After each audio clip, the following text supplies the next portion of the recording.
Assalamualaikum warahmatullahi wabarakatuh. Hari ini kita akan melanjutkan bab keempat yaitu tentang menghindari akhlak tercela. Yang kemarin kita membahas tentang ananiyah. Sekarang kita akan membahas tentang ghadab dan juga tamak.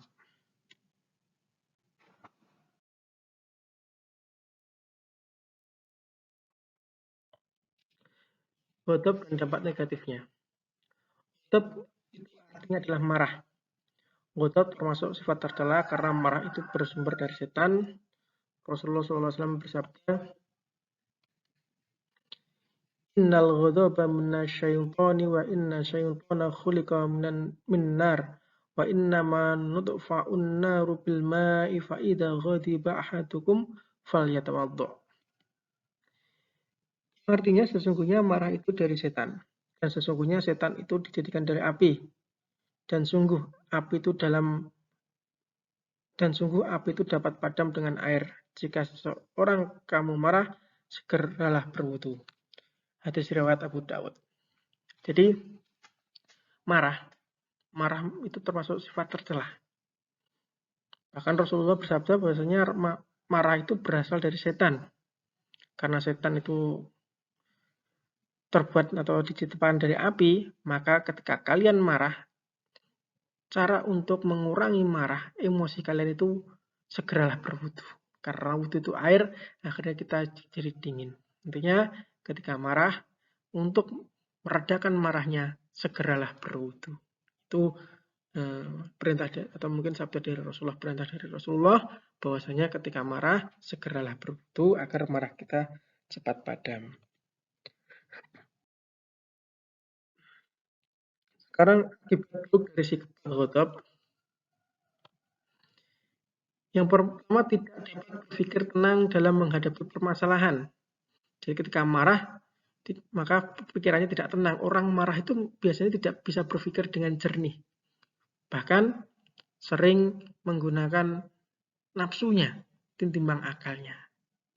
Malah dapat mengakibatkan permasalahan itu semakin rumit, bukan semakin pudar.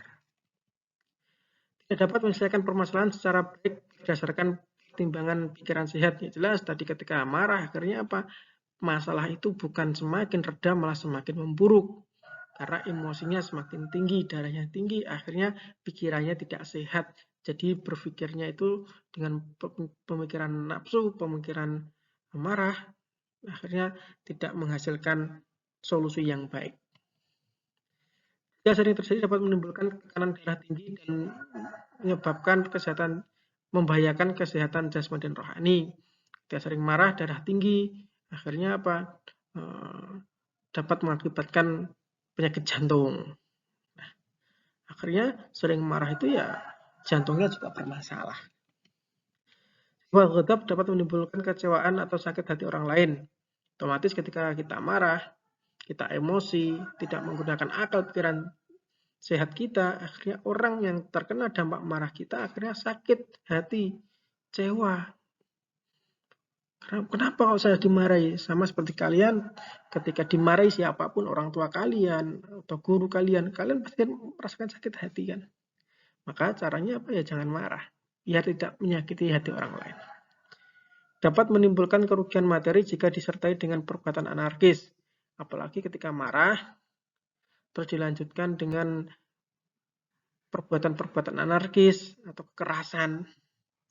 Itu mengakibatkan apa?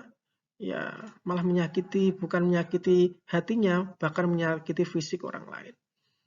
Bahkan merugikan ketika marah kok melempar barang-barang, ketika marah kok memecahkan kaca, ketika marah kok melempar HP. Akhirnya apa? Rugi. Jadi menimbulkan kerugian materi dan menimbulkan juga kerugian mental juga.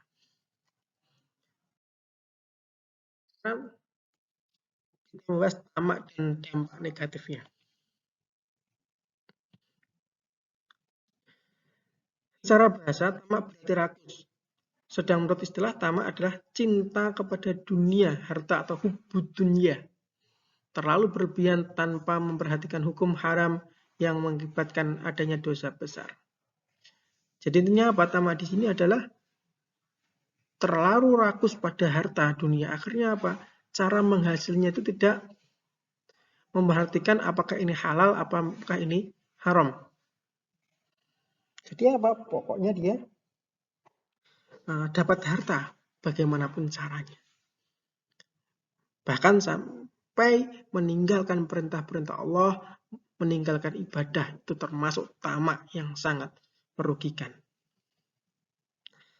Tamak adalah sikap rakus terhadap hal yang bersifat duniawi sehingga menyebabkan manusia menjadi hina. Tambahnya harta tidak akan menghasilkan kepuasan hidup karena keberhasilan dalam mengumpulkan harta akan menimbulkan harapan untuk mendapatkan harta benda baru yang lebih banyak tanpa memperhitungkan mana yang halal dan yang haram. Jelas ketika tamak, ketika bertambahnya harta, bukan kok menjadi nikmat, tapi pengennya tambah lagi, dapat 1 juta, pengen tambah lagi 10 juta, dapat 10 juta, pengen lagi 1 miliar, bahkan dapat 1 triliun sudah banyak itu, pengen lagi 2 triliun, 3 triliun. Akhirnya apa? Menimbulkan harapan yang mana harapan tersebut itu meninggalkan kewajiban kita sebagai hamba Allah, yaitu kewajiban beribadah kepada Allah.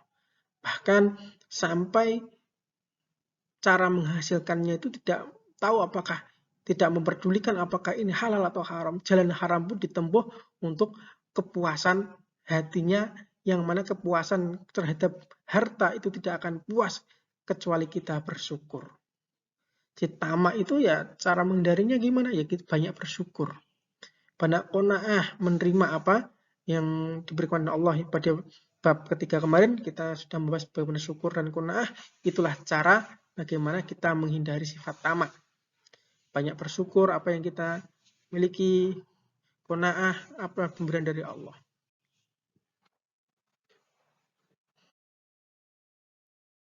Sekarang perilaku orang tamak. Orang yang tamak senantiasa lapar dan dahaga akan kehidupan dunia. Makin banyak yang diperoleh dan menjadi miliknya, semakin rasa lapar dan dahaga untuk mendapatkan lebih banyak lagi. Jadi mereka sebenarnya tidak dapat menikmati kebaikan dari apa yang dimiliki, tetapi sebenarnya menjadi suatu beban hidup. Jadi apa yang dimilikinya itu merasa kurang. Padahal itu sudah cukup banyak nikmat yang diberikan pada Allah, pada kita, tetapi merasa kurang, dan kurang. Akhirnya apa? Ini bukan menjadi suatu kenikmatan, tetapi menjadi beban hidup. Bagaimana kita hanya memikirkan mengumpulkan harta dunia, mengumpulkan uang, yang mana ketika kita mati, harta itu, uang itu tidak kita bawa mati. Kan repot. Itu kan bahaya. Kita sudah mengumpulkan banyak, kita mati gak dibawa. Lebih baik kita banyak bersedekah, kita mati kita masih bawa sedekah atau amal sedekah tersebut. Tapi kalau kita mengumpulkan banyak uang, kita tidak menikmati hidup, kita tidak bersyukur, tidak menikmati apa hasil kita. Belum sempat menikmati enaknya hasil kita sudah mati. Siapa yang mempunyai? Bukan kita lagi, kita tidak membawa harta itu. Makanya perbanyak sedekah, perbanyak bersyukur, itulah cara untuk menghindari tamak. Kita harus bersyukur, kita harus bahagia apa yang dimiliki kita. Tapi tetap harus berusaha.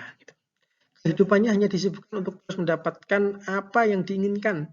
Karena orang tamak lupa tujuan sebenarnya amanah hidup di dunia ini. Mereka tidak peduli hal lain, melainkan mengisi segenap ruang untuk memuaskan nafsu tamaknya. Jadi ya, memang orang tamak itu ya hanya disibukkan untuk mencari harta dunia.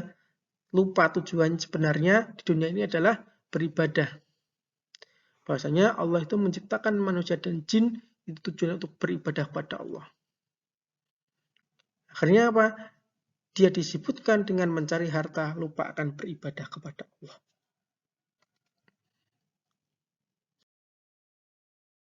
Sekarang dampak sifat tamak.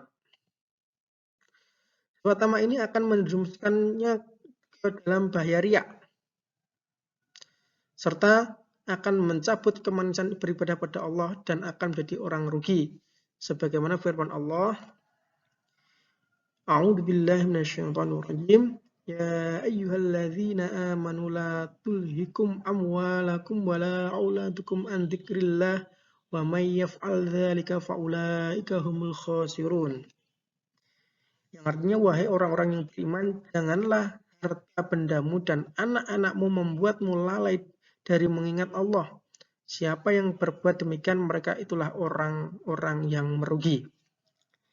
Jadi orang itu yang menggapai harta benda atau harta dunia ini, mencari harta dunia sampai melupakan Allah, sampai lupa akan beribadah kepada Allah. Bahkan orang yang suka pada anak-anak itu terhadap keluarga sampai lupa pada Allah. Apalagi orang yang terlalu sibuk untuk mencari harta sampai lupa beribadah pada Allah, mereka itulah orang-orang yang rugi. Ini dalam surat Al-Munafikun ayat 9.